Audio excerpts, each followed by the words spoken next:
and welcome. The Construction Sport podcast is back with Mikaela Jubb. Hello. Welcome. Thank you. You've come 3 hours to be with us today. It's a lot of effort, isn't it? And I was late. Sorry. I'll be there in 20 minutes, 40 minutes later. You've been in Boots for an hour shopping. Saw you with your trolley. Who gets a trolley in Boots? All the little old ladies that are wandering around in there at the moment. They bring your own. Trolley for life. I feel like I fit in there. Did you? Yeah, a little bit. Did you make it your own? Yeah. All right, Katie, you're back. Felt a little bit young in there, though. 3 hours to go shopping in Boots. Yeah, too right. Welcome. Thank you. To a different part of Essex. So everyone goes on. I don't expect Essex to be like this. It's not just Sugar Hut. It's the middle of nowhere, isn't it? It is the end of the earth. Nearly. Very much country lanes and stuff, and Yes. people driving very slowly. Yes. We're relaxed atmosphere here. We're really conservative, keep ourselves relaxed. It's like the back end of Spain, isn't it? But in Essex. Yeah, Costa del Essex. Essex. Costa del Malden. So you've come away from Southampton. I have. How's Southampton? Same as it always has been for the last 35 years I've lived there. Is it? I guess. No, it's Slow and steady? yeah. I love it. Do you? I love being by the sea. When I got here earlier, Will said, "You're by the seaside now." Yeah, I've come from there as well. You know, one of the biggest ports and all that. And there's a river down there as well. We are Literally, I'm by the beach. You're on the south coast. Yeah. You look at the north. You look at France and Isle of Wight. Can you see Isle of Wight? Isle of Wight. Can see the Isle of Wight from my beach. Yeah. My beach. Is there a beach in Not my Southampton? beach. On Mikaela Beach. On Mikaela Beach? No. Is it like in Florida? You know, everyone like what's the gym? Where all the gyms are? Muscle Beach. Muscle Beach. Mikaela Beach. You need to do a little mock. Yeah. They're not like... Insta versus reality. I wouldn't say they're the greatest beaches. They're a bit stony and... I like a stony beach. Needles and stuff. Like, you just have to be a little bit careful when you step in it. And Southern Water keeps sending out things saying don't go in the water because it's contaminated. Oh, really? Yeah. So, but apart from that, yeah, it's great. It's cool. Needles and contaminated water. Yeah, it's wonderful. And big ships pumping diesel. Yeah. Because I'm smack bang in the middle of Southampton and Portsmouth. Oh, are you? Yeah. Pompey. Yeah. Which this weekend was really interesting with the traffic. How far apart are they if to drive? Half hour, 40 minutes. Oh, are they? Yes, yeah. So, it's not, so I'm like 20 minutes from each. The Portsmouth got a harbour or a port? Portsmouth have, yeah. Although I don't actually know about the Portsmouth one. I know Southampton has. They've got Gunwharf Quays and stuff. Cool. It's weird because I grew up I was in the middle. So our school was literally split. Gotcha. Straight down the middle. Oh. And everyone, depending on who their family was either a Southampton supporter or a Portsmouth supporter. It's based around football, wasn't it? Yeah. All of it was all around football. But my family were never football orientated, but they spread towards Southampton. And I guess that's kind of where I ended up going. So whenever anyone says to me, where are you from? I never go, oh, I'm from the middle. I'm from Southampton. There you go. I avoid Portsmouth. Pompey. Sorry. Yeah. There's a collection of little people. Our friends at Gallagher I've mentioned before are down there. Mm-hmm. Nick Sharland and Katie Jackman. Yeah. Have you met them? I've not met them. I've still not met them. Yeah, I guess I spoke. No, there's a collection of people who network down there. Yeah. Is it good for business now? You focus around that area, don't you now? Yeah, everything is kind of Hampshire based. What do you do, Mikaela? Tell us.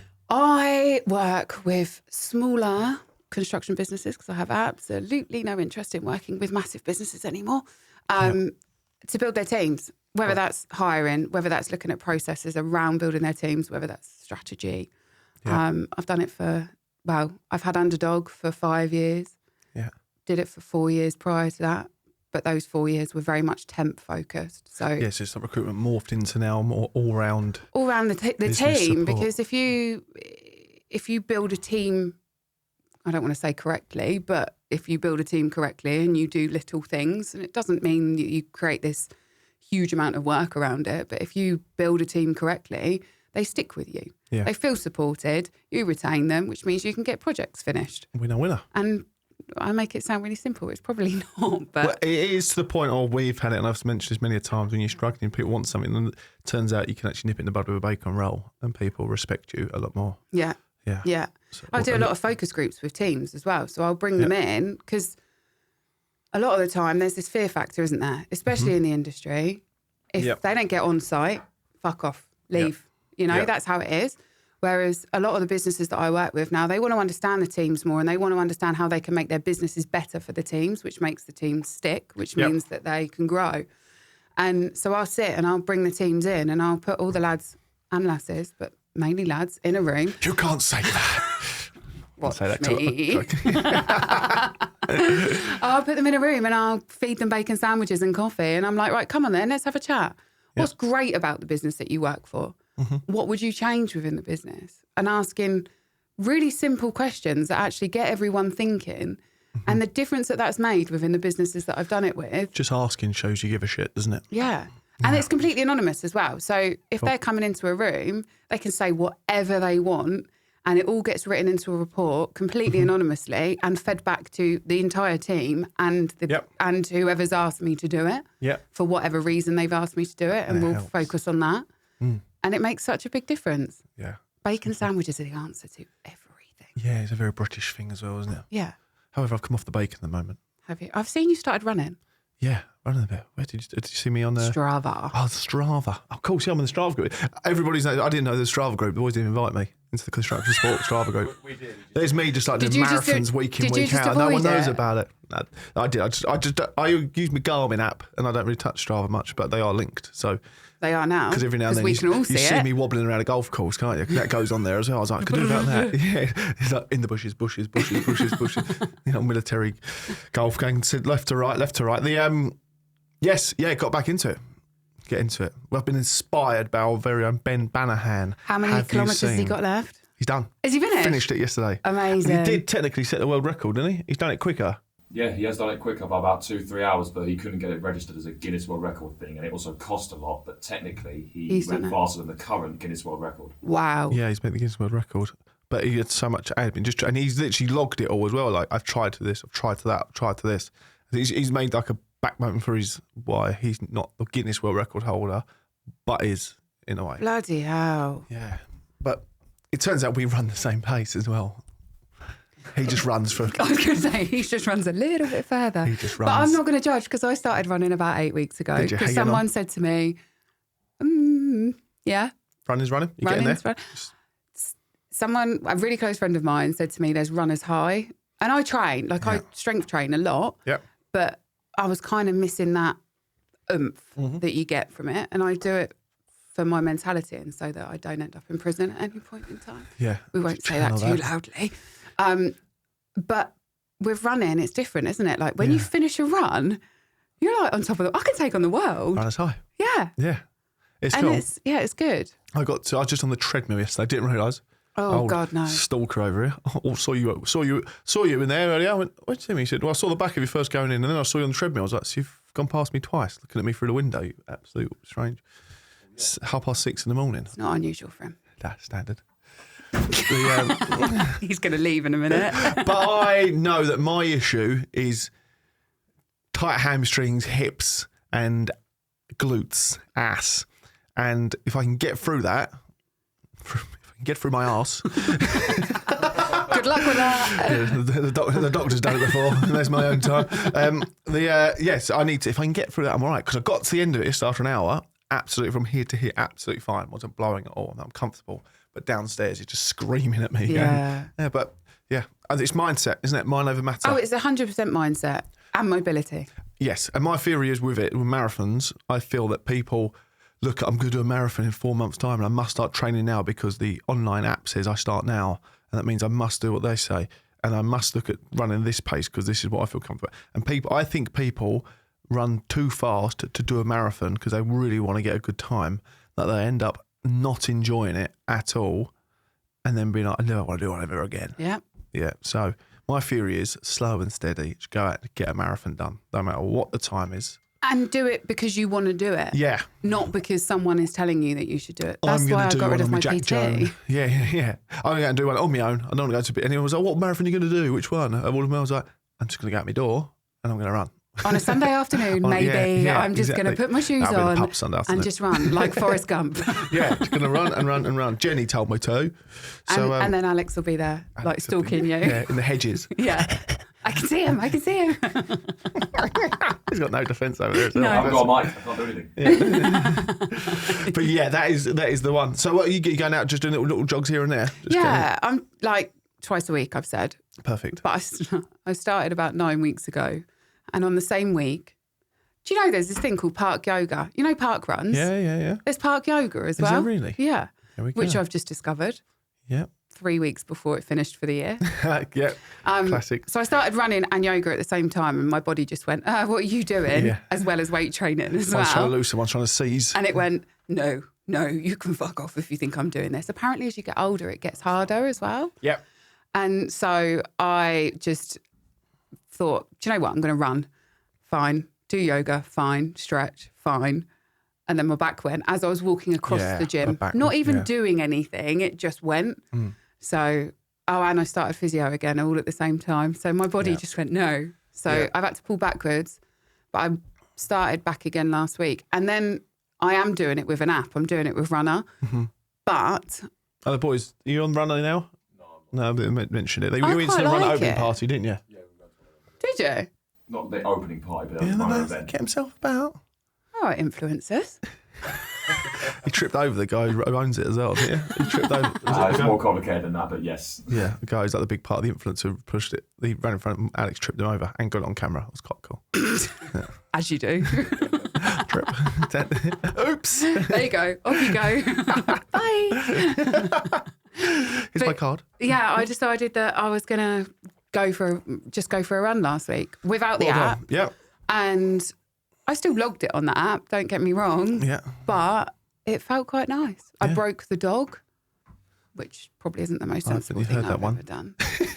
He was limping. Oh, I thought it was like terminology No, or something. no, You've done. as in I literally broke the dog. I took the dog with me.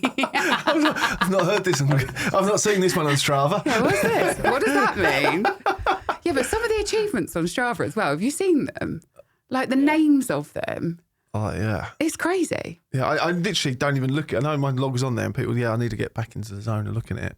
I killed Instagram. I got rid of Instagram because I was spending too much time scrolling and comparing myself. Mm-hmm. So I got rid of it. So now I scroll Strava. Yeah. Comparing yourself. I'm watching like my cousin that you guys met on the first marathon that I did with you. When we met baby. When you met the baby, who's now nearly 2. What's the baby's name? Darcy. Oh, Darcy. Yeah, I knew it was something near my daughter's name. I remember we was thinking of Darcy. Yeah, that's right. She's now officially my goddaughter. Oh, amazing. Well done, you. Bless her. She's so cute. How old is she now? 3, 4? Should we 2 and... Only 2. We don't Is she going to be 2? Can we cut this bit out? Because Never will come after me. Yeah, but they do. Her and her husband have just did a triathlon at the weekend, and so I'm scrolling through, and they've run like a marathon. She's run a marathon or whatever. Yeah. Casually, just goes out and does it. Yeah, it's amazing that people can. I think fair play. Yeah, and I think and Ben said this, our chief Iceland runner, and he said to us, "So what should I do?" And he said, "What have you done recently?" I said, "I've just done an hour this week, and 5 miles on Monday, another 5 miles on the Thursday." And he said, "Wait a week now, and then do it again in a week's time, and just get your body aware that this is a thing." Happening. Yeah, so if your body doesn't know about it, it can't register it and understand it going forward. Goes, what are we doing? Hello. Yeah, and he's just so right. He's like, you got to teach your body to understand what's going on, and then just up it from there. Really. Yeah. So 2026 is going to be some big marathons coming up or big events. Running. Yeah, we've got to run a marathon. I've got to run a marathon. I'm going to attempt to run a marathon before Christmas this year. We're in September. Yeah. Okay. Yeah. If I'm honest, if there's I'm not saying what I want to anyone do in a year's time because it's on that can camera. mentally do it, it will be you. Yeah. After watching you walk marathons and you just casually walk them as if you're walking a fucking stroll through the park. This is the thing. All you just a little trot. Like this is what Ben was doing, like through Iceland. Just a little trot to keep on going, and you can just apparently go forever. At least you got 3 months. Yeah. It's 100 days till Christmas. Yeah, I'm going to do it. I'm going to go out. I'm going to try and get in the next, by end of October, have at least 2.5 hours under my belt running an M1 go. I'm going to go for an hour and a half this week at some point. I'm saying it, but I'm sounding all cocky. I'm going to absolutely blow out. And I cancelled last week's exercise because I got a blister. Are you joking? It was a bad one. The back of the playing football. Did you not take Compede with you? I was too busy like holding a team up. I didn't get around to that good. Played a position never done before, and I had to run more, and I ended up with a blister. Fucking running. Coming from the man that wants to run a I marathon. was going to say. Anyway, not all about me. This is about you, Mikaela. I'm not good at the whole talking about me thing. So the construction, you like specifically like the smaller companies, and you've dealt with big When companies. I say smaller, kind of up to 10 million. Yeah, cool. Like, That's decent size in comparison to the big Yeah. things. And those companies normally, are they the ones you're with now? What kind of businesses are they? Or what they do? Predominantly mechanical and electrical. It's kind of always been my background. I understand it. I understand a lot of it. Oh, that's cool. We've got some M&E chat. I very, very quickly learnt the difference between a plumber and a pipe fitter. Okay. And it's a client that I've worked with for a long time. Yeah. And he rang me and he went, I need a pipe fitter. I hate agencies. It's kind of was standard whenever I made any calls at that point in time. I hate agencies. Right, okay, brilliant. And that's a great start to go to. And he said, I need a pipe fitter. So I got off the phone. This was like my first week of working in recruitment. Yeah. And I said to my boss, I was like, what's a pipe fitter? He went, it's basically a plumber. So I rang the client back and mentioned that it was basically a plumber. And he went, please never, ever, ever tell anyone that is a pipe fitter that they are just a plumber. He said, because they will be fuming. Yeah. I was like, okay, fine. So I learned that very, very quickly. But I enjoy it. I enjoy the way that the teams, the owners of the businesses are so passionate about what they do. Whether that be angry passionate or happy passionate. Kind of get both sides. Yeah. And I end up being that person that I know everything. Not, and that sounds cocky, I mean, I know everything about them. They'll ring me and they'll sit there and they'll the springboard of every idea. spout a load of shit at me, which they think is a load of shit. But actually, when it comes to me helping them with their team, is so important. Because for me to listen to that and for me to understand what's going on at home, because if they're ringing me and going, oh, such and such is happening with the kids, and then shit's hitting the fan with the team and so-and-so's being an arsehole. Is so-and-so being an arsehole, or is it because you've got everything else going on outside of work? There's this massive conversation, isn't there, about work-life balance. There's no such thing as work-life balance, in my opinion. Like, it's just not a thing. But also, there's going to be those crossovers. Yeah. I used to say it all the time. I was like, personal me and work me. Things that I would say in my work life, I would never say in my personal life, and vice versa. And over the last couple of years, I've lent into me as a person, because that's ultimately, that's what makes me good at what I do. Yeah. And ultimately, that is what makes me understand the teams and understand the direction that these people want to go in. Yep. And what they need for that and what type of mentality they need for that. And you can teach skills, but mentality and personality are two things that come naturally. Do you find it interesting when you come across these people who are two different people from their work life and personal life? And some job roles obviously really push that, and you kind of have to, innit?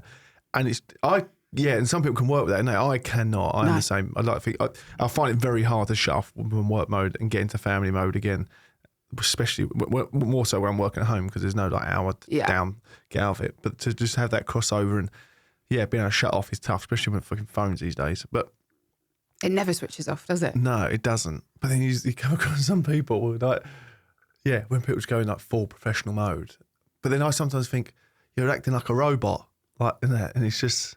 I used to send messages on LinkedIn, and every now and then I come across one, and I would literally I would grasp the opportunity to work with you. I would never say that in real life. Like, it's not something, but also it's why I don't do cold outreach now. Yeah. Oh, hammered by it. Emails at the moment and LinkedIn inbox. So I know good people trying to get hold of me sometimes, but I'm like, I have to find your messages amongst the shit, because someone constant. the stuff. And they say, and I can't grasp it. So you look at it and go, oh yeah, actually, I'll reply back to this. I could do with this person. Let me know that I'm not doing anything right in my life. Thanks, mate. Who doesn't know me? And the good one is I get a lot of people more like, Steve, it's great to see your business is doing so well. Blah, blah, blah. I'm like, we haven't looked at that hard, because most of our push is the charity in this. You've tripped yourself over at the first hurdle there. I had somebody yesterday that I messaged back to, and they'd sent me 3 cold outreach messages, and they were obviously automated. Yeah. But it was Tuesday, Friday, Sunday. Yep. I hadn't responded to Tuesday. Yeah. So then I get the Friday one, which it's hard enough to keep up with emails, WhatsApps and phone calls, let alone also my LinkedIn inbox. Yeah. So I hadn't replied to it. So I saw it yesterday morning and I just replied saying, just a little bit of feedback for you, a little bit overkill. Yeah. Because coming heavy. And I wouldn't want clients or potential clients to feel like that with me. Like, we actually had that. I would say it was because the meeting's going on. I've got to tell them a few things soon. But we had someone pushing something towards us and ended up, was pretty much there and done. Was convinced, we'll go with that.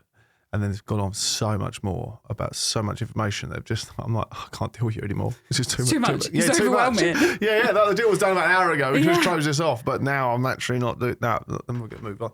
Just can't handle it. And people send me messages fucking like 17 paragraphs long. I'm like, I ain't got time to breathe, let alone read this stuff. No. There's a few people out there. Just if you want to communicate with me, short and sweet, please. 2 words. I'm very simple. Yeah, can you voice note it if possible? Oh yeah, but I love a voice note. 1.5 times. Everyone's on 1.5 times. Yeah. Always. Yeah. Because it's the easiest, and I can listen to it whilst I'm driving. It's funny, yeah. That's how quick my brain works. Yep. I have to have it. Same with podcasts. If I'm watching a podcast, I'm either 1.25 or 1.5. Is it really? Yeah. 2 is a little bit too much. Yeah. But anything else, it's 1.5. Oh, really? Yeah. I can't get it out of the way and done with. Like, just speak. Yeah. And my best mate's like it. She'll send me a message and it'll be like, girls love got a voice a note. massive favour to ask you. And then she'll waffle and halfway through I cut it off and I'll voice note her back saying, please stop with the waffling. When do you want me to look after the kids? I love you and I will look after them. You don't need to give me all of the stuff around. Get to the point. Yeah, please. For sure. We haven't got time for it. I was actually thinking this morning, well, where do we know Mikaela from? Where did we first meet? UK Construction Week. It was, wasn't it? Yeah. It was at the show. Yeah. You went around the show in 2 minutes, then realised we were the most fun stand, and then you just stayed with us the rest of the day. I sat and listened to an ED&I conversation on a stage that was nothing to do with ED&I. It was only to do with women in construction, and then I walked away from it. What was it? I was like, nope, I'm out. Yeah, Trump's banned that now, you're fine. It was just, It went a bit one way, did it? Yeah, so that's when I found you lot, and you were the most interesting staff. This is Which definitely is saying not the a lot. EDI stand. one thing. Yeah, the 2 of us and Craig, isn't it? Yeah. On the spin bike. Yeah. With a van on the back saying, make suicide a riddle. Yeah. What the fuck is this bunch? I was like, The old Brady bunch have turned why, up. tell me everything. And I think I was there for about 4 hours, wasn't I? Yeah. You pitched up, you're part of the team. And then I posted it on LinkedIn, and then Eve was like, oh my God, you know these guys. I was like, yeah. I've been initiated today. She was like, they're amazing. Yeah, I need to catch up with Eve, actually. Yeah, she's literally. So do I. I keep messaging her saying we need to get a date in the diary for a catch up. Do you have a crossover with what you do? Sometimes there is. Yeah. I've got a lot of clients that avoid listening to people telling them how to do things, or they think they know best. Yeah. Which, let them. We're in that position at the moment that we need to get some more support on board with push out. We're a really tricky position at the moment where the industry does not fund mental health. Zero. Ask ChatGPT. Zero. Apart from if you're a scammed mental health first aid call, shall we say. They'll throw money at that. Well, they did. They don't anymore. But then if you've like, how much have they invested into net zero? Billions. Yeah. And they're like, could we just have a little bit of that? Be nice.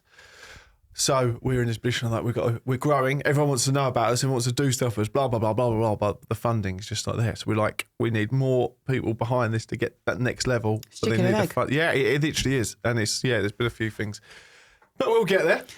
And I think it's the thing though, isn't it? That especially within the construction industry, everyone will talk about it. Yeah. But what are they actually doing about it? Yeah, It's one of those things. Like I've got clients that. I know we were talking earlier about benefits and stuff. I've got clients. Are you still on them? No. Thank God. No disrespect. Sorry if I offended anyone. You don't care if you offend anyone. Yeah, but I pretend I do because I'm a charity. You have to because you're a charity. Yeah, can't condone this stuff, Mikaela. Benefits packages. I've got clients that if any of their team are down or if they're kind of off and they don't know how to have that conversation with them, they'll pay for them to go to therapy because the grand that it's going to cost is minimal compared to the downtime if that person is then off. Yeah. So no brainer. Mm-hmm. And that was what we touched on just now, actually, when we got our coffee, wasn't it? About the whole crossover and people look at No, that's the money we pay someone, so they should just come and do it for that money. But then people don't actually look at the person or the quality of the person. Yeah. Communication skills, ability to turn up on time, ability to communicate in the correct, ability clear to turn up sober. language, sober. Yeah. But everyone thinks, no, this is the price we paid, that's what we should pay. Yeah. Crazy. And they expect everything from it. And people still come to me now and go, I want an electrician for £200 a day tomorrow. Right, brilliant. Give me some more information. My own brother-in-law did it to me last week. I'm like, of all people, you should know better. He's like, I need a labourer. Brilliant. Tell me more. Tell me more about this. Yeah. What do you need? Yeah. And he's expecting to pay a certain amount of money. And everyone does the same thing. They don't look at the return on that investment. Like, what are you getting back? And actually, if you're paying sensibly, first of all, if you're treating them like a human being, because there's so many times especially when I was doing temp stuff, that I'd send people to site and they'd ring me and go, I'm not going back there because of how they were treated on site. Yeah. Especially at the more entry level stuff like labourers. Yeah. People see them as just labourers.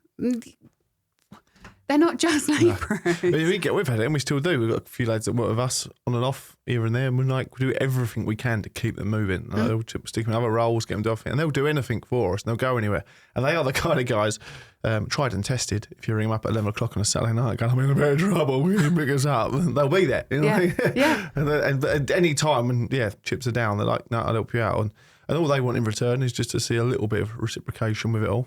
We got guys on the job last week, and she had 3 days to get the job done. They said, Steve, I think we might be able to knock this out in 2 days. I said, well, if you can get them knocked down in 2 days, just get the van cleared on the third day and just do that on the third, and then it's all yours. Chill out. Oh, cool. Oh, brilliant. I love it. The kids can finish early today and we can go and do that.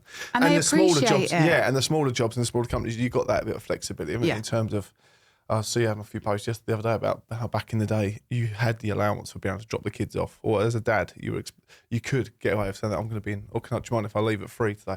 That's disappearing. I've got sports day or whatever. Yeah, and those opportunities are disappearing, and then people wonder why this mental health and construction thing's so fucking wrong. There's constant pressure on them, and for want of not being not politically correct. We're very PC on this podcast. Always PC on this podcast. Star was a prick. No comment. Most or a lot of the people still to this day that are on site are men. Yeah. Right? There is. You just said that. Oh my God. There is this expectation, right, of that men bring home the bacon, essentially. But things have shifted a little bit, and actually now women also want careers. Yep. Rightly so. Yep. I wouldn't be where I was if I wasn't so career driven. And that then puts even more pressure on the men because they're still expected to go to work for 10 hours a day. The women also want to work. Who's paying for childcare? And actually, when is that time with your kids? Because it's just unbalanced, isn't it? Yeah. And it should be that there is this ability to go and spend time with your children. Yeah. And I know that sounds like woo-wah, and maybe I live in dreamland, but what have you got if you've had children? That time that you get and that freedom to have that time is so important because you never get it back. No. Never. I've said it multiple times.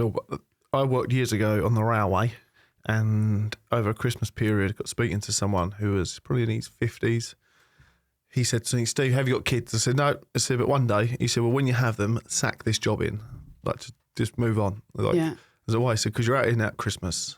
He said, this is my 20th Christmas. It was like, it's been 19 years since I had my kids, and I've never spent Christmas Day with them. Oh, my God. And I was like, what? He's like, well, they dangled the carrot at Christmas, so we always come out here. So the first few years of my kid's life, I was out here earning big money because we get paid the dangle the carrot. It's there, double bubble plus 300 quid. So most people are on nearly £1,000 or between £8,000 and £800,000, subject to their roles, some more. So that's there, and you can get 5 shifts out of that. You get Christmas Eve, Christmas Day, Boxing Day, New Year's Eve, and New Year's Day. So there's 5 shifts to have where people are bringing in nearly $5,000, clearing maybe 4 of it. But then they'll nick all the days in between as well to top it up as well. Because if that's a weekend shift as well, you get a weekend rate. So you can get a healthy amount of money. And then they'll have Christmas at the end of January. Well, they all think, but then come into January, the vibe's not there. You're the only person who's craving this Christmas day because everyone else has had it.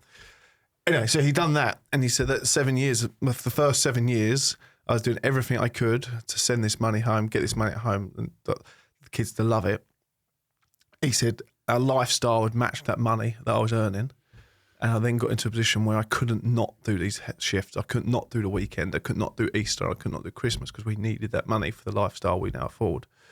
And because he's not around too much, wife's left him, took the kids, and because he's now to fund that as well, his kids are older, it's more beneficial for him to go Christmas Day, just go to work again. So he never spends, half the time it's because he just had to fund them, but now she just can't have custody of the kids at the weekends or at Christmas either. So, and that's the one thing that I always remember pushed me more towards construction sport. I was like, fuck, I need to find a way to get that. Yeah. How do you find a way to earn the money? And in my head was, what we're doing here, over the last year, what have I earned? How can I do this between Monday and Friday? I need to find a way to earn this between Monday and Friday. I'm just not giving the weekends. And I've done a few weekend ones over the last few years on the off thing, and I'll be there just going, what am I fucking doing here? Why am I here? Yeah. And people and they do. They've had it before. Another job actually was down towards your way, Southampton actually. Someone said there's over Easter. Steve, can you go down to a job for us? We need someone down there to oversee, look after a yard for a big concrete pour. And I was like, not interested. I said, I'm just not interested. Oh, we need someone. He said, what's your price? I went, it's literally not about the money. I don't want to go. I'm enjoying this. Not about it. But and he was like, oh, we need you. And then it's come back and went, come on, just name the price. Didn't name it. Went back 6 hours later. I'll give you £1,000. I was like, okay, I'll go. No worries. See ya. I think the job, if it didn't go on, but I even went down there then and was like, I don't want to be here. I don't want to be here. And that's how accidents happen as well. So, exactly. If your head's not in it. Yeah. So you've got to find that balance. There's a lot of companies as well that they'll advertise jobs at inflated rates and even salaries, inflated salaries, and they know that they're paying more than market rate. Yeah. And what happens is, and there's a couple of companies that come to mind, and I'm sure people that know me will know what companies I'm talking about. Put them in the comments below. And in fact, one of them's no longer. It says a lot, doesn't it? Yeah. And what they do is they play these inflated rates. They have guys that come in that have been on the tools. Yeah. They throw them into project management roles, which have got massive money. Mm-hmm. They then go and get mortgages. They have families, and then they're stuck. Yeah. And they can't go and work for anyone else because the money that they've become accustomed to that. Yeah. They can't go, and then they can't go and find anything else that they can go into. They can go and find bigger money, but then a lot of the time they have to come up to London for that. Yep. Which then kills having any time with your family that you've that you really have sold jumped into. Yeah. So we sell to the devil, don't you? Yeah. And like you say, people get stuck there. And when you're in that role, it's hard to think of where the hell would I earn money outside of this job, isn't it, as well? Yeah. When you're in that, you're like, there's no other opportunities in the world, is there? Because you're completely blinkered. Yeah. Because they put so much pressure on you as well.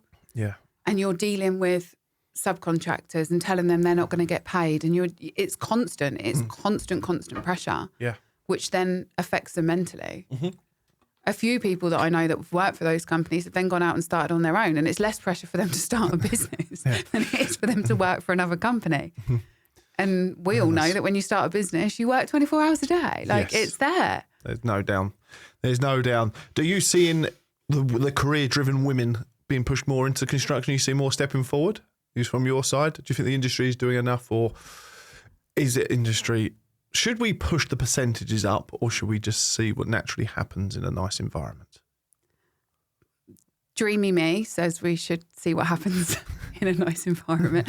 I think the women in construction movement, and I think it was Claire that had said it on here before, there's such a segregation. Yeah. And the same with when I was at UK Construction Week, there was this conversation going on about diversity, and all they were talking about was women in construction and this who runs the world movement. It's not about that. It's about that there's such a beauty in men and women working together. Yep. And a lot of the clients that I work with, they will be super visionary. So they'll have this passion and they'll have this idea and they'll have this dream and they'll come up with all of this stuff. But actual integration of that, they're not so great with. Mm-hmm. So the right-hand person to that tends to be a woman. Yep. And that's where the businesses, or at least one of the first hires within the office team, tends to be a woman, because they can have this, I don't want to say emotionally intelligent, but there is this emotional intelligence. And there's this softer side. I'm sorry. There's a softer side to women, and bringing that softer side into construction. And I think that's probably why I get the good, the bad and the ugly conversations with the clients that I work with, because I can sit there and I can listen and I can offer that ear, and it's easier for them to talk to me about stuff than it is for them to go and talk to one of their team about stuff. Yeah. Because it's a group of men with egos in the nicest possible way. Yeah, I could see that with what you were saying earlier. So I was touching it, where you're saying when you're the senior people in these companies are bouncing stuff at you and you soak it, everything's been thrown at you. Yeah. But at the same time, because blokes can't communicate properly together, you're able to let the guys on the site know that he's had a fucking bad day. You can give them a pre-warning on what mood someone's in. So, because that is why men probably have big squaring up to each other and have big fisticuffs, and it just goes off because they don't know how to express. They can't. Just genuine conversation. They just rather shout than sit there and have a genuine conversation that's got no bullshit in it. Yep. Like what I was saying earlier, if someone comes to me and they say, I've got shit happening at home with the kids and this is happening, or this person hasn't paid us, that's usually what it comes down to, is money. And when you ask them, what does success look like? They say money. It's not money, it's freedom. They want freedom. Yeah. They want to spend time with their children. But to do that, they need to communicate effectively with people that work for them or with them. And actually, it's a two-way support system. Yeah. I think the lads on site forget that the people that own the businesses are still people. Yeah. And the people that own the businesses forget that the lads on site are people. And if you communicate, and sometimes that's where the bridge in between, being a woman, can take that and create those conversations and make it better. We've seen it massively as well with Katie, who's come on board of C. I was speaking to Eve the other day. Cara Thompson, we speak to quite a bit in the background as well. And I was really cool of the week. I went, hang on a sec, I'm the one person, I'm the only male in this group. I said, we're getting dominated. This has gone extreme. What's happening? But it was the only reason that people were invited to that conversation, because it was the right people who knew what to do. You know what I mean? It had nothing to do with the sex of anybody. That's exactly it. Yeah, and I was like, and we've made a good point of it, and I'll keep on saying it and preaching it, but we don't raise the women in construction thing our end. But if you look at all the walks we've been on, all the events we slated. You can't handle it anymore. Quick, we've got one more week. Can we get this CITV Women in Construction Awards out, and then we can relax? And then we can do it. I've been cancelled. We've got so close. I'll walk out on my stilts. Go, how's this going? Don't do it. Don't do it. In fact, I'd pay good money to do that. Can you? It's for charity. Fine. But yeah, it's one of them. It's just like, it's not been that. And we can see, and I know from speaking to people, as I mentioned earlier, other ladies who are afraid to put anything out about what they actually think, because they've been shut down, and messages in the inbox have been hammered by people about their views, and it's just like, whether that's guys or girls, it's wrong. But there was one went out yesterday. I didn't comment on it. I didn't want to be seen to be that person for a change. Wow. I hold myself back. Well done. I say, one more week. I've got one more week. And it was pushing the women movement. And it said, but in relation to this, I want to find a printing company where it's solely run by women to print my book. Can people please help me? And I read that as like, what's the reason for that, though? It's a book about women. I'm not sure if it was a kid's book. I think it was a kid's book of some description. I can't remember what it was now, but I just briefly went through it. And in my head, I just got thinking, I won't raise this issue, but I'll bring it up on a podcast. I won't comment. Talking out loud. But then I was like, in my head, I was like, can you imagine if I put a message out saying, I want to find a business where it's only blokes. They can print this for me to show about the bloke movement. Yeah, it's just this. It all goes back to, dare I say it, the whole fucking Charlie Kirk stuff, isn't it? Like, if you dare say that's right or this is wrong, like. assassinate. Jesus And Christ. ultimately, the bottom line of it is everyone is entitled to an opinion, right? Yeah, and you yeah, should yeah. not be cancelled for your opinion. I think there's ways and means of doing it. But like you say, if that was you that had written that and said, I need a male printing company, you just can't. You can't. Yeah. And there's definitely more women coming into construction now. But one of the things I'm really noticing is it's not the ones that are trying to create the segregation. It's the ones that understand the beauty of construction and what it is as an industry and the banter that you have and the relationships that you can have with the teams and actually the camaraderie. There's no other industry like it. I don't care what anyone says. 100%. There is no other industry that is like it. Yeah. It's such an incredible industry. And if you can go in and have a bit of a laugh and a joke with people, you're going to get on well. If you go in there and you're all like hard-faced, and I've come across women in the industry that are like that, and instantly, because I turn up and dare I say it, I'm quite good at what I do. I've built some successful teams, but they don't like it. And then you sit there and go, okay. Yeah. Why? Is it insecurities? Do you feel threatened? And I think that's probably ultimately what it comes down to. So you can't get angry about it.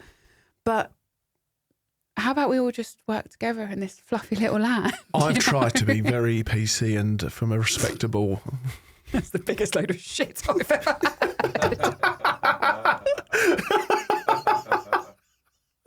Excuse me. I was having a serious moment. Steve Carslake, PC. I was in the car last week with the boys and Katie. Have you met I've not met Katie Yeah, yet, so Katie, no. so she's great. You love her. No. She moans about everything. But she keeps you all in check. I heard her on the phone earlier and she is smashing it. Well, I love her. She worked with a scaffold company for a number of years. I think there was another scaffold company before that. And we knew them from day dot sort of thing of construction sport.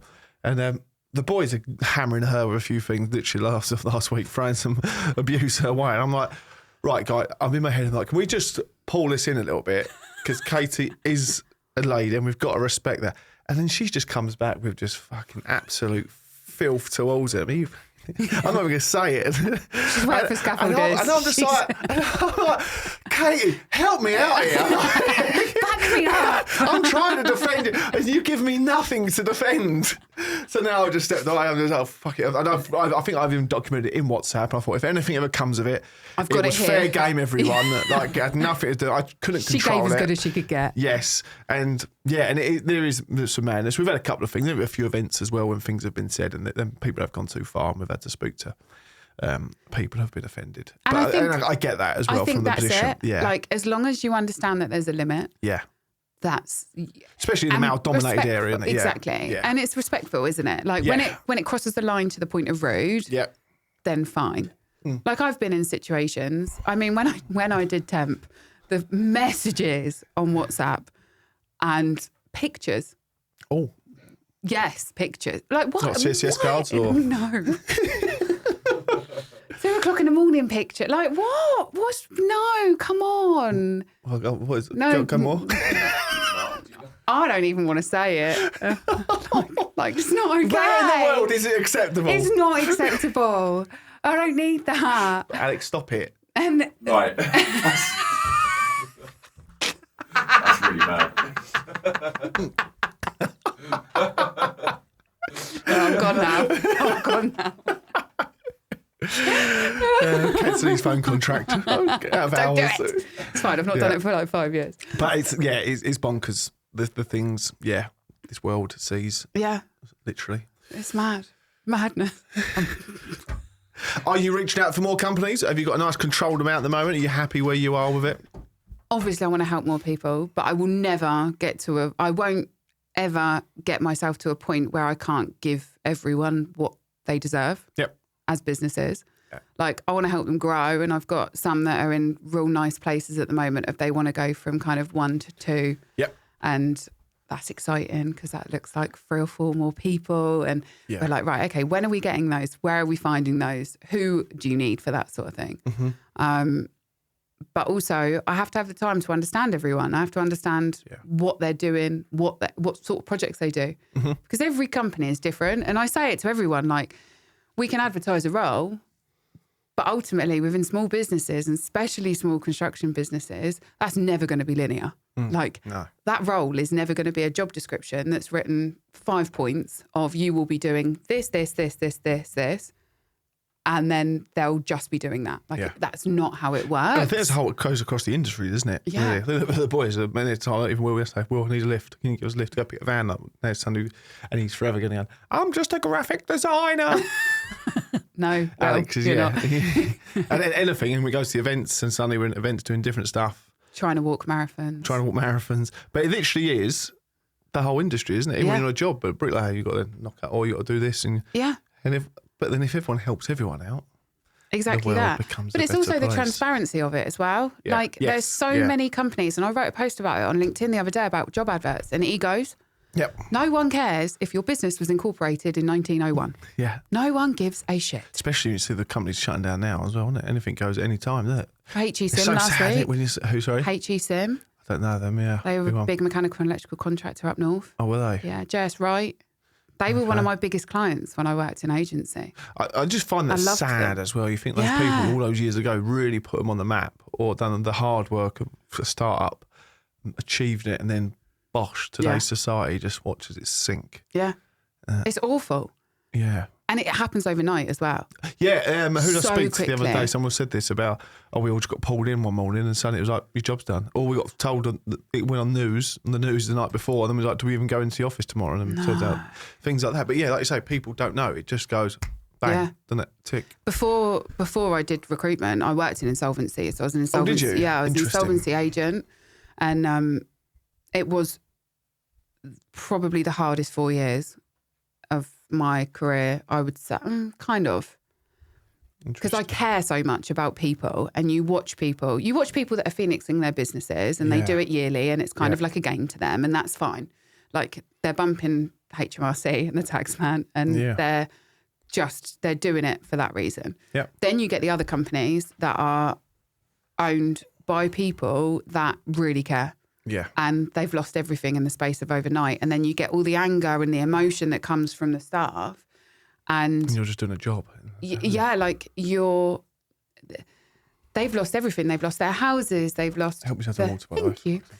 They've lost their houses. They've lost their businesses. They've lost their cars. They've lost everything, as well as all the teams.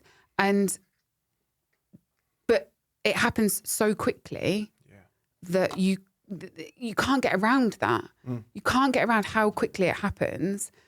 And then all of a sudden you've got this perfect storm of emotion, and everyone, and with HE Sim, actually, I saw that one of the directors had put a post out last week, and it was really interesting to see how he worded it in respect of, this was about the team. Like, it's not about them, it's about the team. And we're so grateful to the team, and et cetera, et cetera, et cetera. And it just happens so fast. Yeah. And the amount of times I've walked into places when I was doing that, and because I was an agent, so I was going in and valuing assets. Wow. And you can feel it. You can feel the tension. You're not wanted there by the people because they want, And I was so it's the best invested. position at the time when there is a miraculous someone will step forward and buy the company out or take it over. But that's a bit of like, phew. That is literally when people save these jobs, isn't it? Yeah, it is. But a lot of the time, the businesses don't succeed at that point. Do they not? Because they're trying to fight their way out of all the shit that's come beforehand. Yeah. So, and even with the Phoenixes, my old boss used to say to me, they'll last 6 months. Really, yeah. And he was pretty much right on every single one of them. Yeah. And it's sad to watch it. Yeah. You see it so much now, especially in the high street. These businesses pop up and they do put all the work into make it look good. A lot of pubs, people try it, don't they? Yeah. And you can't help but thinking it's doomed, isn't it really? There's one up the road from us. And last year they'd done the garden up all lovely. It's back up and running. And I said to Mrs., will we have a walk there? It's quite a walk from us with the kids, and was like, I don't know how we do it, we'll give it a go. We wanted to get there, just support, but we didn't, because it was too far, so we didn't actually get around to going. Yeah. I went past yesterday, it's all shut down again. And you just think, someone's taking out a lump of money every time, aren't they? Put it into that, hoping it does. But And then, a dream. A dream, yeah, 100%, yeah. Ultimately, anyone that starts a business or takes over a business has a dream. Yeah. I think especially the likes of maybe clocks, and everyone's thinking, I'm going to buy a pub and do it up and make it work. It'd be amazing. Yeah. But then look at all the costs what come into. Exactly. But even just, I did a phone call to you from construction line, actually. You owe us money. I'm like, Jesus Christ, again? So, yeah. What for? Yeah. What for? What for this time? You're fuck all for us. He's given us a shit ton of work to fill in the forms. Yeah. But the amount it costs just to run a business is mad, isn't it? And people don't see that, do they? Oh, he's got a business. They must be fucking loaded. It's like, yeah, all right. yeah, good myth. You know? Yeah, really? Is that what you really think? Constantly, all the time, isn't it? Yeah. Bang, bang, bang. A couple of guys, a guy called James Sinclair does a podcast. He actually runs a place over the road from us here. But he always says about companies should be taxed on their profits, not their turnover, and things like that. So you could go all the way here and just about get to zero, or just about end up with no profit whatsoever, but you'll be still taxed just as heavy as if you, brought a load of profit in. The whole system's broken, isn't it? Like the whole system is broken. How do you think? Why isn't the world trying to fix? Well, not the world. Why isn't the UK trying to fucking better itself? I mean, we even get with the mental health stuff. We know that in South Korea, I believe it is, they've changed things out there. They've put policies in place and it's working. And suicide's been driven down. Australia, I haven't seen the figures, but everybody's saying they've turned the ship round. Yeah. And it's now doing all right. The numbers are coming down. Yeah, any number's a bad number in that relation. But there's a decline in the amount of people carrying it out. And France brought stuff in place to literally crack down it, and it's doing well. But what have they put in, though? France brought in a policy where companies can be held responsible for suicide in the workplace. Okay. So if someone of your team takes their own life, not you are then convicted because they've done that, but they will take into consideration the treatment and the support that person gets within the workplace because they spend most of their lives at work. Yeah. And that can be anything from, was that person paid when they're supposed to be paid? Was that person given the leave that they're actually given rights to? Was that person getting the right well-being treatment that anyone in most usual jobs would get? Yeah. And that get across construction, not to across employment as a whole, that is not looked at in the UK. It's not factored. So when someone takes their own life, it's a personal issue, not a workplace issue. Yeah. Hence the riddle van the van that we done that time. Yeah. And this is the mad thing. It's like and the big word, I think, in my top three things, program pressure is one of them. And then and payment procedures is like number two of what we hear from businesses and getting paid and the programs, the pressure they're under. But then number three is our biggest one, is like the accountability of this industry to put its hands up and go, this ain't good. But there isn't accountability. Exactly, zero. But even when you look at a smaller level, there is no accountability. Yeah. Everyone's got slopey shoulders. It's everyone else's fault. Yeah. So no one's standing there and going, do you know what? It was me. I fucked up. Yeah. No one. And especially when it comes to something like suicide, which is so serious, no one's going to sit there and go, do you know what? I could have done more. Yeah. Or they will, but after the fact. Yeah, definitely. Because then they're sitting there and they've got survivor's guilt and they're going, oh, well, you know. Yeah, away from what they'll say. But in terms of in the business, people will go, we should have done more. Should have done. Should have done this. Should have done that. Yeah. And the NHS doesn't help because as soon as you go to a doctor, the first thing they do is go, there's some pills, take the pills. Yeah. I'm all for that. I've been there, done that and got the T-shirt.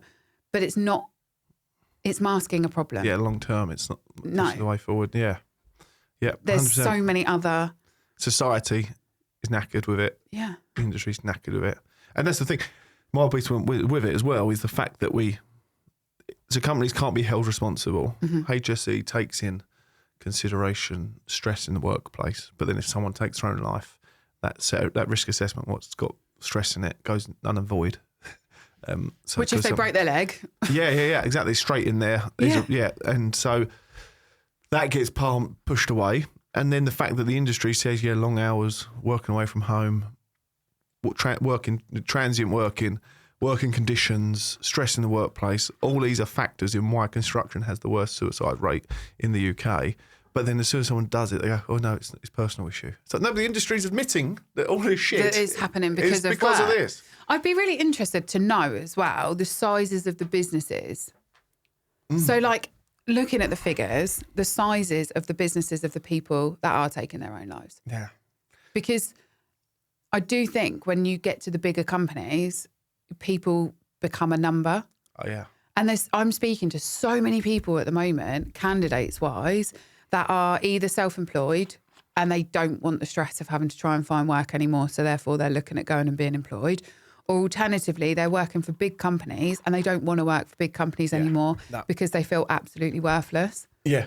And they know that they're good at their job and they know that they can do X, Y, and Z, but every bit of pressure is over them and on them, and they want out of it because they're not recognised for what they do. And then they go to smaller businesses where there's a smaller team and they get recognised for what they do and they get rewarded for it, and there's the opportunity of progression. And progression is such a personal thing as well. Like, progression doesn't always look like going into leadership. Yeah. And I think a lot of the leadership that is in construction have been pushed into leadership. Yeah. They don't have leadership skills, but because they were good at their job, someone's gone, oh, do you know what? We need a site manager. Yeah. They could not organise a piss up in a brewery, and quite rightly, not everyone can. But there's a decent groundworker below that going, I could do the extra £10 an hour more, so he jumps on it. He's not the right person, but he's a number to fill that space. But actually, if that person is good at what they do, how about you go and get them another qualification? How about you go and get them another ticket? Yeah. Because they're more likely, if you invest in them, to stay longer. Yeah. And people sit there and go, oh, that person's shit. Are they? Or did you just not do enough? Well, this is the thing as well. I think, the accountability of that, you bang on that and people say that person's shit. It's like, hang on a second, no, is it maybe the approach that you have in that person or the opportunities you're giving that person? Do you understand that person? And again, it comes back to the communication. Do you understand what that person is capable of, or actually where they want to head with their career? Yeah. Because and that's one of the things that I do massive. It's such a big part of that first call that I have with candidates. Yeah. Is what does progression look like to you? Is it you want to go and lead people, you want to manage people? Most people don't. Yep. Most people don't like people. Yeah. You speak to people and they go, no, I don't want to manage people. I just want to get better at what I do. On the odd occasion, I get to go sit in a digger and do a bit of work and sit in a digger, and it is bliss. Quiet. Yeah, peaceful. Quiet. No, the phone, I try and turn the phone aside. I do, because I don't go on big sites with it. I'll sit with my headphones on, listen to a podcast, digging away, moving some muck around, and I think, I could do this all day, every day. Yeah. And you get bored of it though. Yeah, within an hour or two. I start smashing stuff. I'm the same. But is that literally just like, peace? Yeah. But then, are we in our world, in our society, in the UK, in London areas, are we just driven so much for carnage? Do we want the? I think it's society. Yeah, we are. We want more, and it's instant gratification as well. Yeah. Like, I can order something on Amazon and it'll be there by lunchtime. Yeah. Yeah, what I was thinking that yesterday actually about that demand, isn't it? Just to want something. Something come up yesterday the other day, I was watching on TV, and I thought that even just shows how much we just expect things now. Expect things tomorrow. Yeah. That's one of the reasons same day why I with pulled Amazon now. Yeah. That's fucking bonkers. It's mad. Bought myself some fridge magnets the other day. Within 6 hours, they're on my fridge. They didn't even leave the house. I'm going to get more now. What? I've got kids. I've got so many posters on the fridge. Oh. At what point Works do of you art. get rid of them? Strong wind. When the magnets give way, it's not a thing. Yeah, we're at that point at the moment. There's too many. Yeah. Yeah. Open the fridge, it pulls the freezer ones off, and they're all overlapping. Oh. It's just carnage. Yeah, but it's great. It is. Yeah. You can't beat it. Little digestive biscuit picture on the wall. It's supposed to be me. A digestive biscuit picture. It just looks like a round circle. Some eyes. Yeah, we'll keep that on there for 6 years, shall we? Keep it on there till they're at least 18. Yeah. You drew that when you were 2. The picture's just from the boys. That's what Graphic they spend their time designer. doing. It's the graphic designer in there. Oh, he's trying to work out what they do. He's in there, over there. He's probably heard us a few times now, getting nervous, thinking we're talking about him. Oh, well. He is listening. He's multitasking. Yeah. Slash not doing anything. It's like when they say they're going to walk a marathon before a high rocks. Yeah, and then actually jump and on the train. And then jump on the train numerous times. How many marathons have you done with us? Yeah, you've joined a few. No, you've been on. I feel like you've been on 4 or 5. No, but it's not. And you say that. I feel like I've seen you a lot more in London with your trainers on.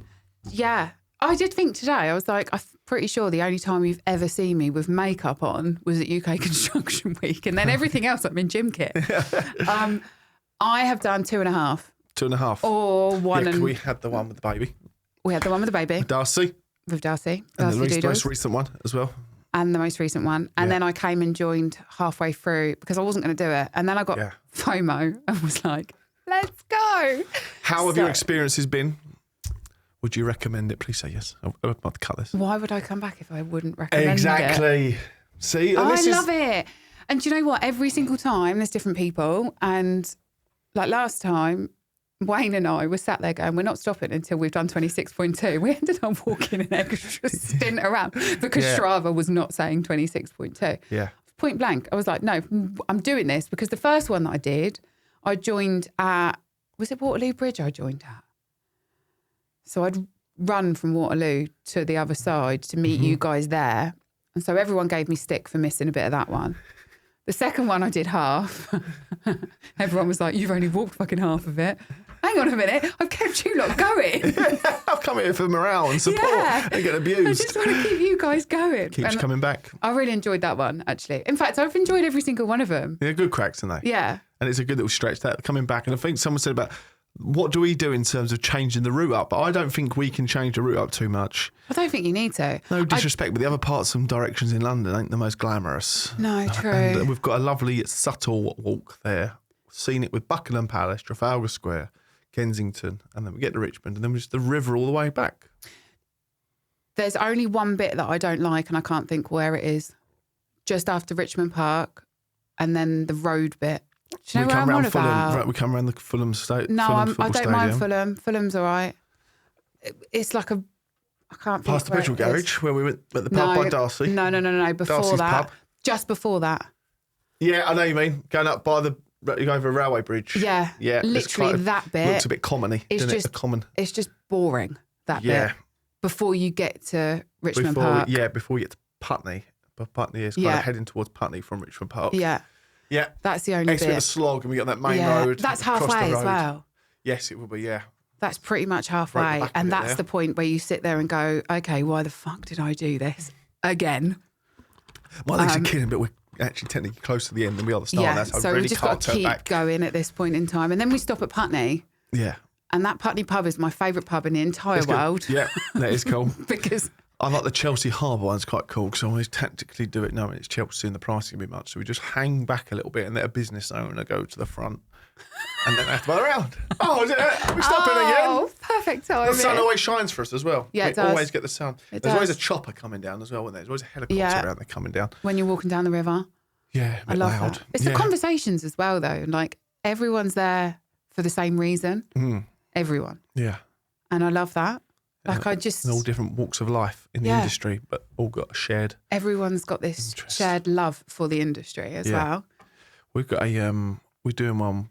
Well, I'm doing one. I'm joining on the team with Barhow, doing a 67-mile walk, October the 10th. Ouch. And it's going to take, the idea is to do 24 hours of walking. Didn't you do that before? No, I've never done it. We've done a 40-mile one. What was it? 14 hours. Is that HS2? We've done HS2, what was 3 40-mile days. Yeah. We started at 5 in the morning, was finishing at 6, 7 at night. But this one, we're going for it, and we start at 4 in the afternoon. What I think is going to be a killer. I don't think I'd want to do the overnight one. Like that would. I think that's going to be the hardest bit. When I first said, casually just turned around to my mum and went, "I'm going to go and walk a marathon, Mum, in 2 weeks' time." She went, "Sorry." I was like, "I'm going to go and walk a marathon." Yeah. She went, oh, "Okay, fine." I think at this point, I don't think she really bats an eyelid when I come up with silly ideas. And so you can say you've done a marathon. Well, yeah, I've done 2.5 now. Yeah. People go running. No, absolutely not. It's coming. No, for Christmas. No, for you maybe. Yeah, I forgot about that walk bit as well. Yeah, not for me. Yeah. And she did like the moonwalk overnight, and she said it was soul destroying. Yeah, but a lot of people struggle with that, don't they? It worse. Yeah, no, I've heard a few people about the moonwalk. We done the one overnight. We went from Twickenham to the XL a few years back. Yeah, and that was exactly a marathon distance. 10 hours of walking. It was a big team. 50 of us done it. It was a big number, and the BBC filmed it. So that's why the numbers went strong as well. Because it was, I want to get on TV, and that was tough getting through the night. 3 or 4 in the morning. I did all right. I defeated it a little bit, but there's a few people who struggle with it. But I've done a lot of night shifts over the years, so I kind of knew what was coming. And that slog between like 3 and half 5, 6 in the morning is like a killer. When we done the HS2 one, I seriously struggled at between 5 and 6 in the morning, the first hour or two, like as in, what the fucking stupid idea was this? Like, who can I blame? And I was like, no one apart from myself. It was all me. But then the sun come up, and the sun would come up, and it was absolute game changer. Yeah. Like you could literally feel the vitamin D. Am I right? D. Mm-hmm. And the energy that the sunshine brought. And, and it was cold, frosty mornings, blue sky. It was bliss. And it was just like, oh, this is amazing. And then literally then went for a day. But that first hour in the dark was just like, oh, this is hell. But they say that, don't they? They say that when you get up in the morning, you should get up and you should go outdoors and blah, blah, blah, blah, blah. I do. I get up, I go outdoors, I get in the car, I go to the gym. I'm one of those weirdos that goes to the gym. You like an early gym session, I love it. Yeah. I'm an early morning person, but after 8 o'clock at night, don't try and have a conversation with me. Downstairs, a couple of doors long, up towards Boots. We've just been. There's a new gym there, just opened 2 weeks ago. Me and Will are members. Will's missus works there. Shameless plug for them. Yeah, absolute gym. We're big fans of it. And they are 24 hours. Yeah. But if you haven't paid for the extra £5 for the 24-hour access, you can do from 6 in the morning. So I still get it. I just get it at 6, and then and I get free parking between 6 and 8 over the back there as well. So I've got my little window there, 2-hour window of opportunity. And it's nuts. Just start. You're away, isn't it? I went on the treadmill today, looking at the runner when Alex was there peering through the window. And just watching the world go by. All the vans going to work, all the lads, all the guys. It was all lads. That's what I love. That is my favourite thing about the morning. Yeah. Is that most of it is construction the lads. Starting. Yeah, because there is that first hour or two, isn't it? It's like proper people going to do proper jobs, and then you get the other ones who all have a late in and pedal along with their briefcases to get on the train. Yeah. Their little suits on. Yeah. And they sit on there. I was doing that, and I was going to London quite a bit, but I was going to the gym at 5:30 in the morning a few years back, 3 years back exactly, because I remember 4 years back when my little girl was born, and I would get on I'd go to the gym for an hour, a couple of hours, and then I'd get on the train at 7:30, and like all these commuters were all they're dead. No disrespect, but quite a lot of them, that carriage, definitely were in dead end jobs and not too satisfied with life. They were just like, I went on this, and I'm like halfway through my day then. I've been up for like 3 or 4 hours. Yeah. It's like, morning, everyone. And everyone was just like, I was like, fuck, this is dreary. Like the people around me, and I'm like bright as you like. Yeah. I'm ready to go. I'm standing up. I'm like, you can have my seat. Don't worry about my seat. I can stand up. I'll be all right. I'm fresh and ready. But I see it. So many people say to me, and I'm not one of these 5 o'clock in the morning preachers. Do you know what I mean? Like I'm not. It's not for everyone. And I've got some of my best mates are night people. They're not morning people. But I love it because between 5 and 8, I can get so much done. Yeah, no interruptions. No one's ringing me. Yep. No one's emailing me. No one's WhatsApping me. Yeah. Like my other half's left the house already. I'm like, you're away. Off you go. You're gone. I can have my time. Yep. And it's the only time it's quiet. Yeah, 100%. And go and have those conversations. Bless you.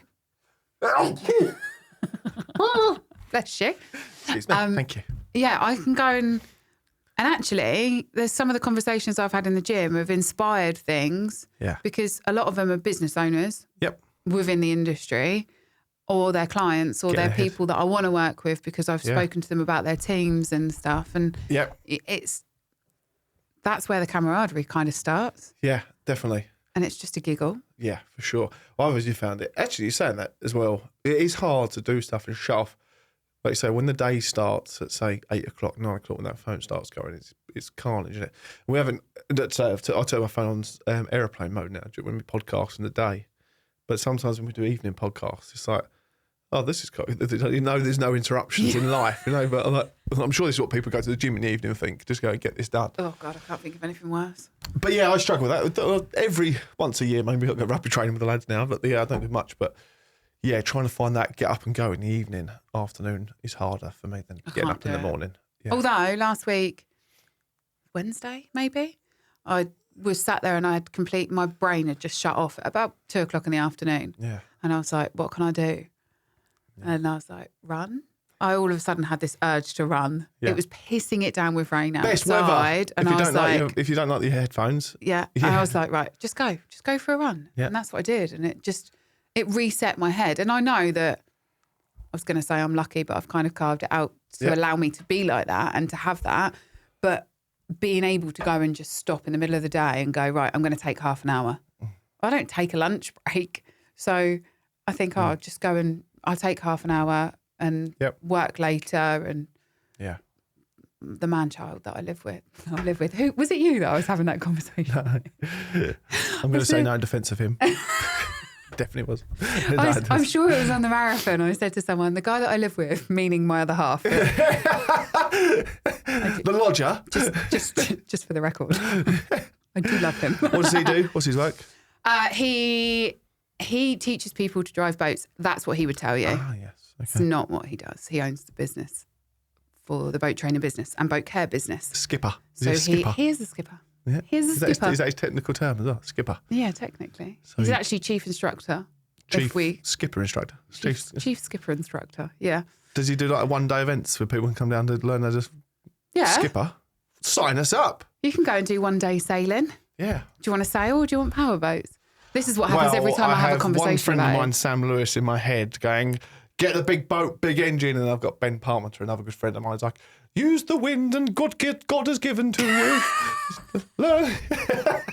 And the two, it's just like push bikes versus quad bikes. It's just like these two different parts of the world. And then they share the same waters and then it goes off, doesn't it? Yeah. They don't like that, do they? Ben had it down at Tollsbury, there where he lives, and he's like, look at them, the fucking jet skiers, look what they're doing. 20 knots there. You're only allowed to do 6 knots down the river. Yeah. That's what it's like with us. There's definitely a divide there, isn't it? Oh, yeah. It's like the old Brexit in or out. The society just divides us all now. Yeah. Boats will do the same thing.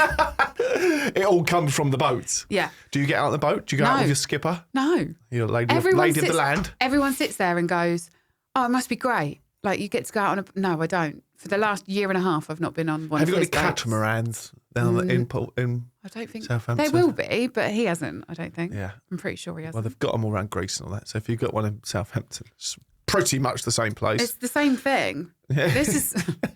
He had a bet with me. Mikaela Beach? Yeah. He had a bet with me once. He was meant to be going to Croatia for 6 months. Cool.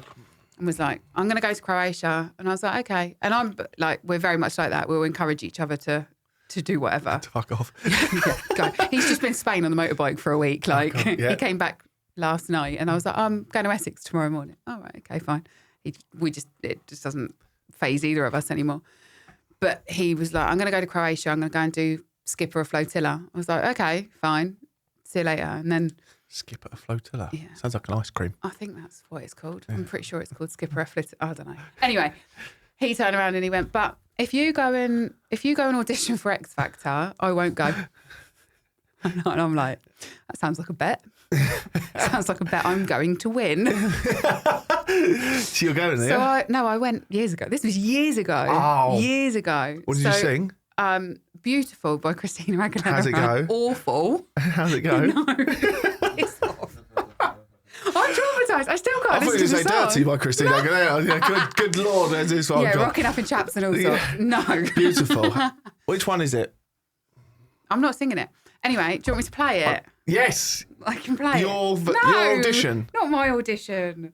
Never, ever. I'm thinking of James Blunt. Do you want me? Hang on. You're beautiful. Oh. You're Updated my phone last night. Still haven't used true. anything. Is there even signal in here? Beautiful. If you're not got the Wi-Fi, man. So you went on X. So that cost him a trip to Croatia? Yeah, he didn't go. Oh, shitter. We stood in a queue for 12 hours. It's not going to work. We stood in a queue for 12 hours. I'm that kind of person. You denied him a trip to Croatia. No, I didn't deny him. I said to him, you still go. Oh, he did? He just decided he didn't want it, which is fine. Lay the bet down. Yeah. If someone bets you, things have got to get done. You have to do it, don't you? Yeah. Yeah. I'm that person. If someone says you can't do that, I'm like, watch me. Yeah. Like when I started the business. Can't be told. I mean, I started it a week before we went into the first lockdown. Where did the name come? Give us your name again. Underdog. Underdog? Yeah. I love the name. What was the inspiration? Life of being an underdog? A bit of... People not expect it from you. I tell you what. A bit of everything. I started my career in telesales. You know, that whole, I called people. I sold Terry Wogan a phone once. Did you? Yeah. Yeah. I was about 15 Did you at know the you was time. ringing him? His name was on the sheet. It said Terry Wogan, and I didn't put two and two together until I spoke to him. I was like, okay. So I did that from when I was 14 till I was 18. And then my boss at the time, who is... What was your go-to introduction? I can't even remember. That's a long time ago now. It's like nearly 20 years ago. It's a really long time ago. Teddy Southampton. Yeah, and then... So that was always one of the things that I did. And then at 18, she was like, you need to go and find something else to do. What do I do now? This isn't your career. Yeah, what do I do? Politely sacked. Yeah, so I went and sold tyres. So... Round and round? Yeah. The dad jokes just get worse with you. Too much inflation. These are exhausting. Oh, stop it. Don't you start. Yeah. So I'd always kind of been in... You tread carefully. Oh, sorry. No, it's done. It's over. Moments past now. Moments past. I feel deflated. Oh. Do you want any more? Do you want to get any more out? Can you control him, Alex? Yeah, please? I'm done. Trying for 3 years. I'm done. You're doing a shit job of it. Try harder. Done. Okay.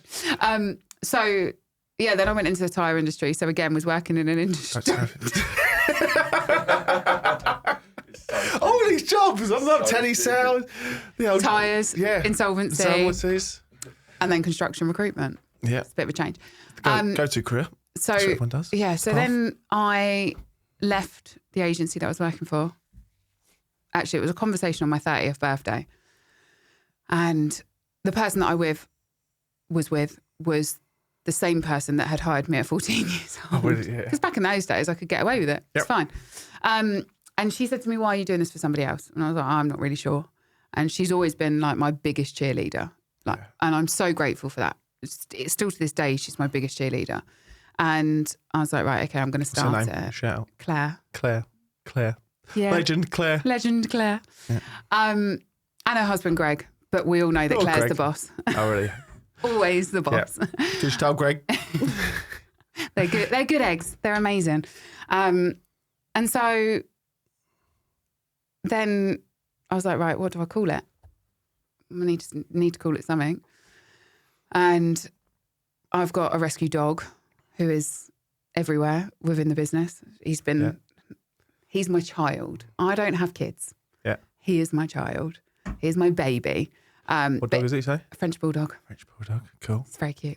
But because he was a rescue, he was a knob. He still is a knob to this day. He's reactive. He didn't like people. French knob. Alex? Oh, sorry. Didn't like people. Didn't like people, didn't like dogs, everyone. The behaviourists have basically said to him, there's nothing you can do. He's never going to change. He's always going to be like that. I'm like, okay, cool. So I was like, he's the underdog, which is why there's a little dog in the logo. But also, I wanted to come away from construction. The plan was never to go back to construction, ever. It was to come away and do entry-level roles. So admin assistants, accounts assistants, things like that. The underdogs of the world that need a bit of cheerleading to understand that actually they're the glue that hold businesses together a lot of the time. Mm-hmm.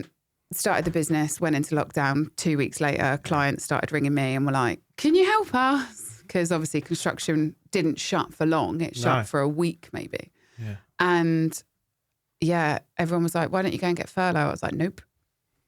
Everyone said, you should go and get furlough. I was like, no, I will make this work. I will. Yeah. There is no plan B in this situation. I will make this work. And so I just kind of floated for the first couple of years. Yeah. Stuck in the house underneath the stairs in a little like cubby hole underneath the stairs. And that was the beginning of it. Superb.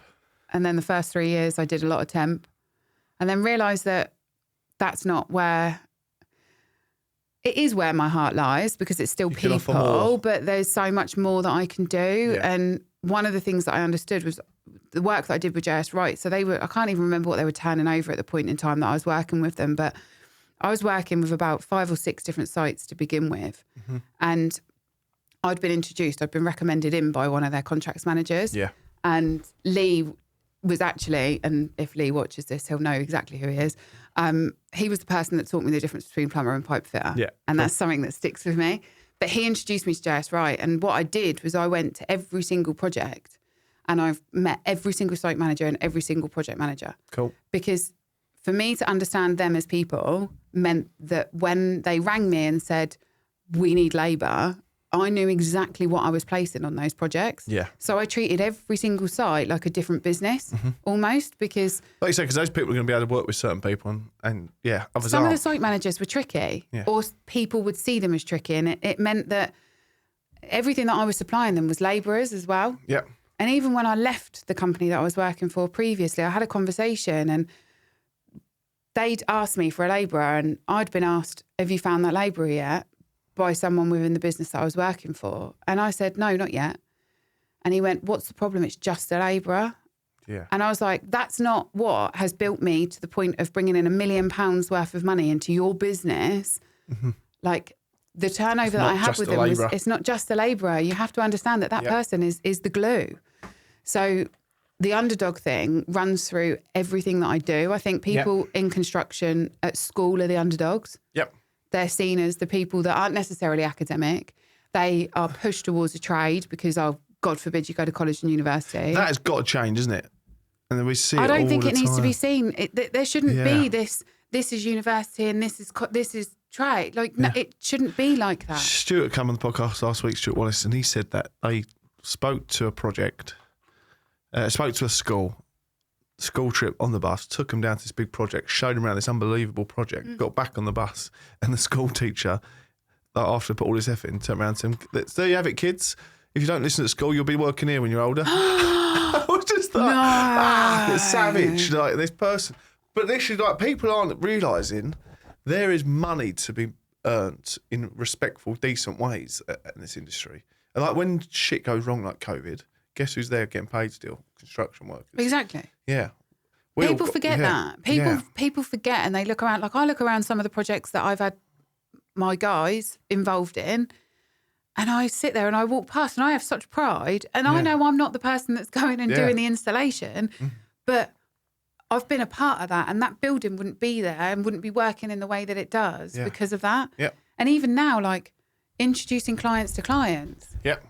And like last week I had an event that was, the intention of it was that it was, because I'm launching a team mapping workshop where I'm bringing everyone in and putting a load of people around a table again. So it's not one-on-one, but helping them to create that map for what the next 12 months looks like. So I wanted to launch that at an event, but also celebrate Underdog being 5 and just get all the people that have been involved so far, along with, so clients, people that have worked alongside me, people that have referred work, and people that I want to work with, and put them all there. And I stood back at one point and all I could see was all of these people that when you sit there and think, if you shove a load of people from construction in one room, it's just going to be a load of bravado and a load of egos. And actually what came of that was people were ringing me afterwards going, oh, I spoke to so-and-so and they're going to do so-and-so for us and they're going to work on this project, or they're going to introduce me to this person that's going to help me grow my business. How important is that? Yeah, for sure. Yeah. It's madness, isn't it? Yeah. And you can actually, there's so much opportunity for everybody. There's so much. It's an unbelievable industry, and I think it's just being run incorrectly, isn't it, at the moment? You think of the opportunities there are on the ground for so many people of any walk of life. Don't care what you are, who you are, or what you kind of come as. There's a place for you. Yeah. But wow, we just getting these. I honestly think the college system is screwed. The way that I see it through the colleges that I've been to, or just like the ones who are pushing, you've come out of school, you've got to go into college because continued learning. I think that method is completely wrong, because there's a lot of people in there, like the one I went to in East London, one in North London, they've not got, these kids are in 2 or 3 days just causing trouble, not concentrating, because it's not what they chose, they've just got to be there. And half of them haven't got jobs outside of that. None of them have got apprenticeships set up. But then they went to Scotland and see how they're doing it up there. And these kids in the college are only there because they've got an apprenticeship with a company, so they actually want to be there. And the school's full up, and the college is full up because of it. So, but the thing is, the cost of apprentices now is so much as well. Like I've got clients at the moment that are toying between apprentice or not apprentice, and just bringing in someone because of the cost of it. And that's a government thing. Yeah. Nicola come on the podcast last week. It goes out the next couple of weeks. Nick and Josh and WRS Contracts. So we spent £28,000 on the levy last year, and that's cost them 28 grand across their business. We've got a great tiling business, high end kind of tiling all across the city, pretty much, and multiple jobs. And she's like, we can't justify a cost for an apprentice at the moment. But if we just withdrew the £28,000 we're paying you guys, we could afford an apprentice. Exactly. And so it was like the irony in the fact that companies out there can't afford an apprentice because they're having to pay their CITB money, that they were claiming back X amount, and now I've just been knocked about how much they can claim back, because it's gone from getting £1,000 out of 1,200 back to now you're only getting 300 quid back of that money. So it's like the system's flawed. It needs to be more attractive. Yeah. And it's the same as when you hire somebody. If you're hiring somebody on 40k, they should be making you 100k. Yeah. That's how it should be. Like, there should be that. Two-way street for everyone. With apprentices, they're going to need that guidance and that time. And I think for a lot of people, taking on an apprentice for a long time was a really cheap way of getting someone on site. Yeah. It wasn't necessarily about aiding them with their learning and aiding them to get into an industry that we all love. Yeah. It was about bringing them in. Whereas now it's just not attractive in any way, shape or form to people. The way it worked with me, and I found groundworking, it was my favourite choice out of all of it, I'm not going to lie. But I didn't have anything, and I had my CSCS card, and I knew I could just go and get a start anywhere at any time. Yeah. And as soon as I got laid off on a Friday, it didn't matter. I'd find something over the weekend to start the following Monday. And that was kind of the ethos I kind of had with it, really. And I went from working at carpenters to sparkies, window fixers, roofers, dry liners, dabbled in all of them, and then done the groundwork thing for a little bit longer, and then I just enjoyed that more. So I went with it. But I'm like, having the ability to have a CSCS card, go out there and try multiple jobs, and going and meeting people in multiple different ways, you get an idea of what you want and how you want it. So I actually honestly think we should start getting everyone off, unless they really want to get an apprenticeship, but all these people are not too sure. Just get them a CSCS card, and I actually almost feel like the principal contractors in these big wide world, these ones who are super rich, super money coming through, and don't try and tell me they're on small margins. It's all bullshit. More PC.